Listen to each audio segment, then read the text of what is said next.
because it's not official. What is it like as a player when you're in a camp and you're waiting for your manager to be decided for next season, and how are you following it? It doesn't really change anything, really, to be honest, Guy.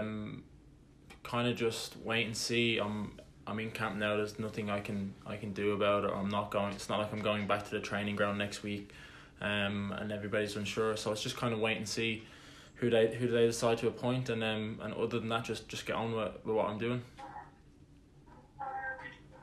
In terms of Ireland, sorry, I don't know if you can hear that noise on the line, but in terms of Ireland, how big was that win the other night? Is there sort of a nice feel in the camp at the moment? Yeah, it was a very big win for us. Just in terms of our confidence, obviously we haven't won a game in a long time, so just to kind of wipe the slate clean and just start with a win and kind of kick on from there. It was starting to get to the point where no matter who we played against, it was just going to be a difficult game for us. But look, now we've got the win. We kind of go into Hungary with kind of different mindset and obviously looking to just kind of stay unbeaten now for as long as possible. Yeah, at 1-0 down, I suppose you're sort of facing a bit of a crossroads there, weren't you? Thankfully, you took the right fork. Yeah, it was 1-0 down. I felt like it was almost the end of the world. Really, it wasn't looking pretty, was it? And but look, we managed to kind of switch on, and maybe it was a little wake up call that we might have needed to kick us into gear, and it was comfortable enough in the end. Cheers, Matt. Thank you. Damien Spellman, please. Hi, Matt.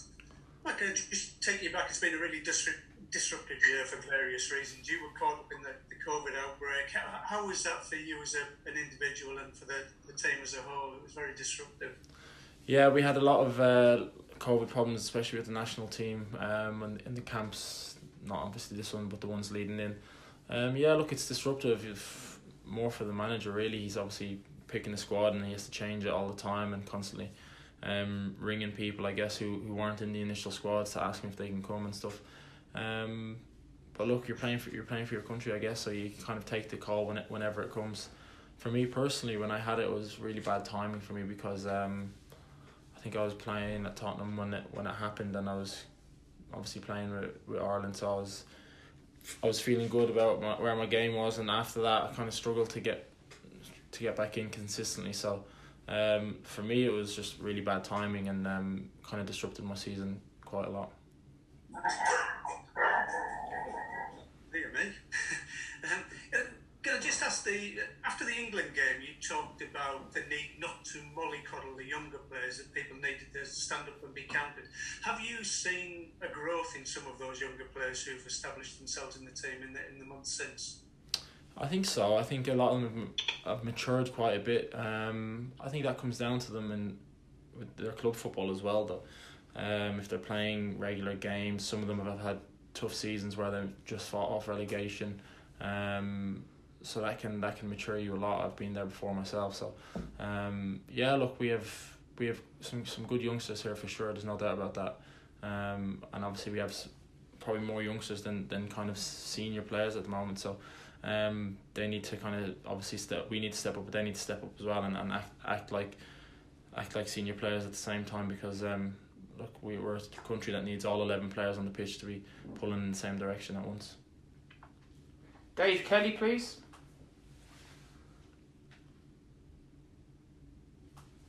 Dave's on mute.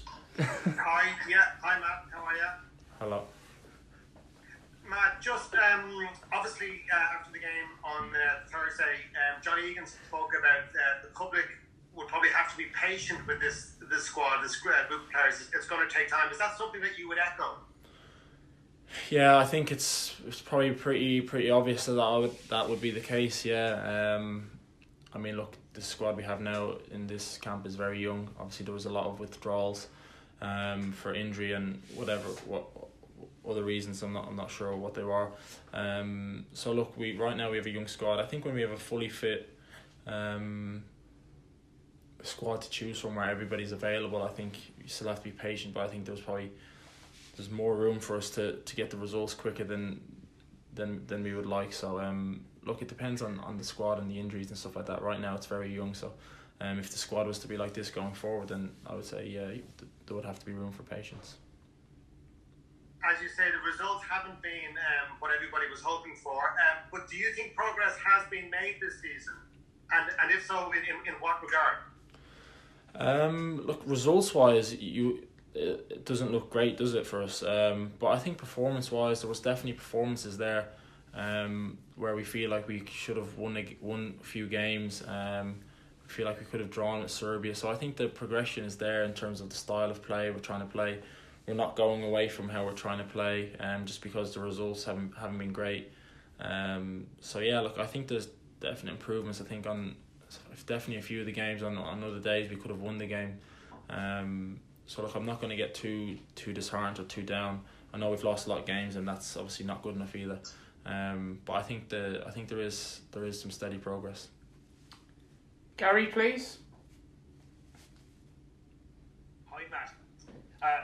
I see the Hungarians are allowing a full stadium on Tuesday. How strange and how great will it feel to play in front of a big crowd?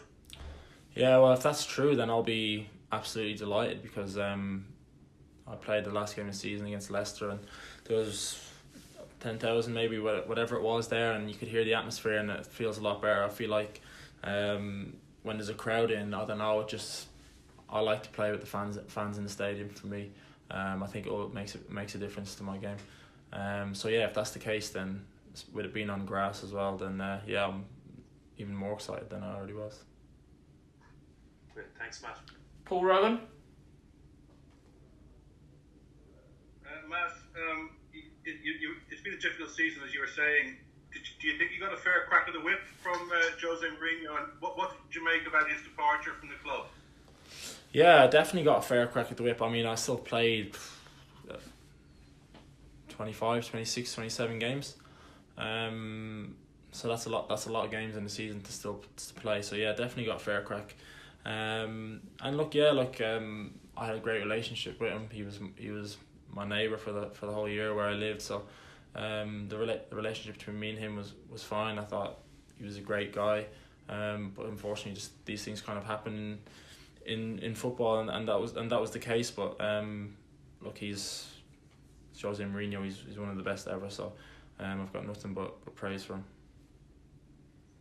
I mean, I suppose people always talk about burnout with Jose. Was there that sense in the dressing room that that it just wasn't working, and that it was time to maybe try something new? Well, burnout? No, I don't think we were burnt out. I mean, he was only there for 18 months, so I think if it was 3 or 4 years, then it could be a different conversation.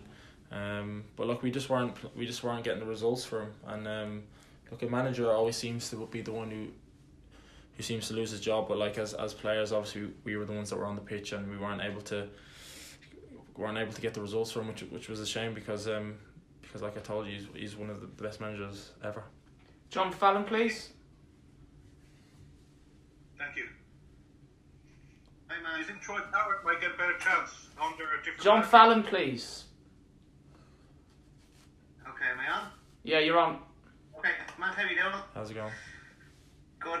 Matt, could I just ask you, we haven't spoken to you since the last window in March, where yourself and Shane has played in the same team with the back five system. Yeah. First time for a long time you've played together. Do you find that you complement each other in that system? Well, we like playing with each other. That's for sure. Yeah, look, he likes to pass. He knows my game. I know his game. He likes to come out with it.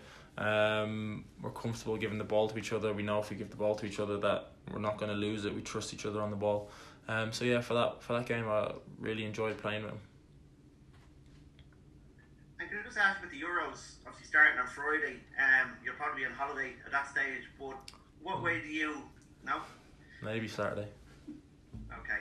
But are you interested in the Euros? Will you watch it like with a lot of your club mates there, or does the pain of watching Slovakia and Denmark, who beat you to it, make you tune out? No, I'll definitely watch it.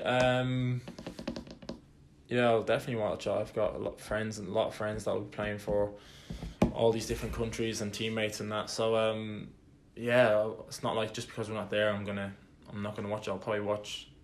Well, I won't. Just after my golf rounds, I'll see whatever games are on in the evening, as long as I get 36 holes in, and then whatever's left over. So yeah, whatever game's on, I'll be watching the vast majority of it, I imagine. Great, thanks, Matt. Gavin Cooney, please. Hi Matt, you talked about the poor run of results there with Ireland. Do you think that led to a confidence issue among the squad? And if so, did we see it at times on the pitch against Andorra?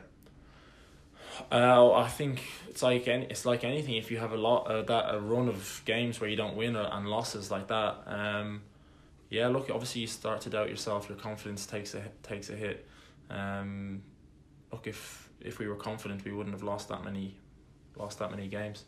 I don't know if we saw it on the pitch against Andorra. I think we were just so eager to just get out there and play, where we were probably just a little bit frenetic and lost our way a little bit just because of the honesty of the group.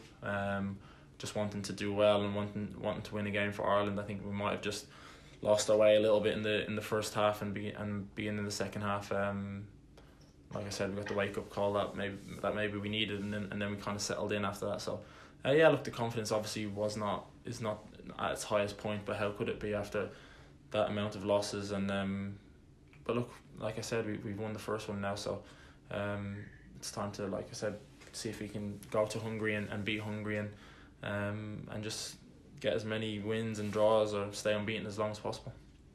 Yeah, and finally for me, you've seen a lot of Troy Parrott up close this week. Do you think he's ready to stay at Tottenham and make an impact at Premier League level next season?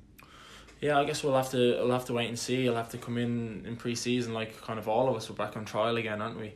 When a new manager comes in and just go from there. So I think that'll be down to him when he comes back into pre-season. Like it'll be down to me. We've both got to go back into pre-season with a bit between our teeth and really show them what we're made of and hang around and be part of the first team. Thanks for that. And we'll finish up with Kieran. Hi Matt, you made your debut against Turkey a few years ago, and one of your teammates that day was Declan Rice. Will you be keeping a special eye out for when the Euros come around, or have you let that kind of old football disappear? No, it disappeared 2 years ago, I reckon, whenever he left. No, look, I have no problem with Declan. He made the personal decision, and I'm sure he's probably pretty happy with the decision that he made. So no, look, we'll watch the games with interest to see how they get on, because like I said, I've got teammates and some friends playing there. So yeah, that's no issue for me now. Okay, and just in terms of your former manager at Wolves has been linked with Spurs as well. Would you like a reunion with Nuno? Yeah, I seen that at the start. I don't know how true that is. I see him linked to some other places, but I'm not surprised. He's in my opinion, he's top class coach, his staff world class all around him. So he'll find a pretty good job soon enough. And just one more from Paul Walsh. Sorry. Thanks, Kieran. Hi Matt, how's it going? How's it going? Matt, if you could pinpoint one reason, why do you think it took Ireland so long to register that first win overseas game? Maybe just a lack of belief. Maybe we were kind of playing and didn't actually believe we could get over the line. I remember the first games that we were playing. We thought we were playing well. We were a bit unfortunate. Slovakia being the main one where I thought we played well, and just there's been times where we just weren't able to put it in the net. And like it's a accumulation of all these things that don't kind of go your way. 2 games gone by, 3 games gone by, before you know it, 6 games gone by, 7 games, and then it's a story, isn't it? Then everyone's talking about it, and it's playing on your mind in the games. And we're playing against countries. I know we lost to Luxembourg in the last game that we feel like we should have beat. But it's international football. No game is easy. We're playing against these countries' best players. So look, it hasn't been easy at all, and as players we take the majority of the blame for that. But now it's kind of time to turn the page, and we obviously beat Doherty today. Obviously everyone expected us to beat them, so we did. So look, it's turn the page and back onto a winning track and see where that takes us now.